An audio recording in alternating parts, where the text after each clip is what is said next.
दोस्तों आज मैं आपको 3 स्विच और 3 होल्डर का कनेक्शन दिखाने जा रहा हूं कि 3 स्विच और 3 होल्डर कनेक्शन किस तरह से होता है।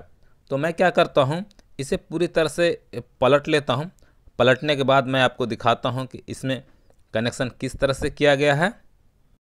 तो मैं इसे इस तरह से पलट देता हूं तो आपको अच्छी तरह समझ में आएगा।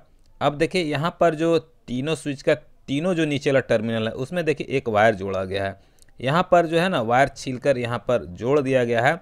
जो वायर का पीवीसी होता है ना उसे हटाकर यहाँ पर कॉपर वाला वायर जोड़ दिया गया है। अब आप देखिए इस स्विच के ऊपर टर्मिनल से एक वायर होल्डर के इस टर्मिनल पर जोड़ा गया है। आप चाहें तो इन दोनों टर्मिनल से किसी एक टर्मिनल पर आप जोड़ सकते हैं इस वायर को।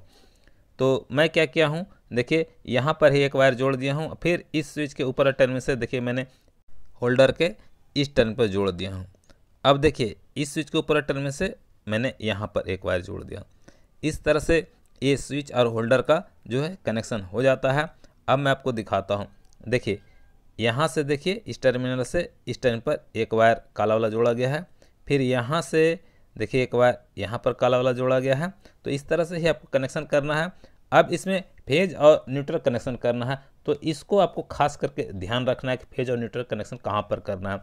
तो देखिए ये जो स्विच का नीचे वाला तीनों टर्मिनल है ना, ये वाला और ये वाला, इन तीनों टर्मिनल में से आप किसी भी टर्मिनल में आप फेज का कनेक्शन कर सकते हैं। तो देखिए मैं फेज का वायर इस स्विच के नीचे वाले टर्मिनल पर कर देता हूँ। दोस्तों इसमें लाल और काला वायर आपको इसलिए दिखाया गया है कि आपको ये पता चले कि जो लाल वाला वायर है वो फेज का वायर है और जो काला वाला वायर है वो न्यूट्रल का वायर है। देखिए आप कहीं भी स्विच बोर्ड का वायरिंग कनेक्शन देखेंगे तो उसमें लाल और काला वायर मिले ये ज़रूरी नहीं है, ठीक है।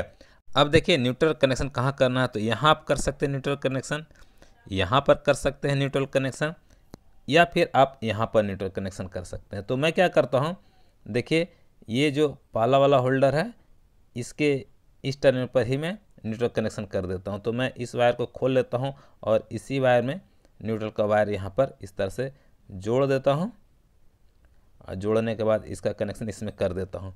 तो मैं आपसे कह रहा था कि ये ज़रूरी नहीं है कि आपको लाल और काला ही वायर आपको किसी भी बोर्ड में देखने को मिलेगा। आजकल तो कोई भी कलर का वायर डाल दिया जाता है। इससे आपको सीखना ज़रूरी होता है कि इसका कनेक्शन किस तरह से होता है। तो देखिए ये कनेक्शन पूरा हो गया।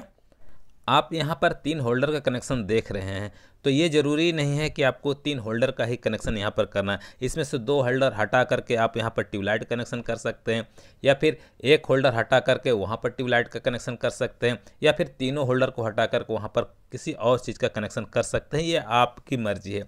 मैं तो सिर्फ उदाहरण के रूप में 3 होल्डर का कनेक्शन करके आपको दिखाया हूँ।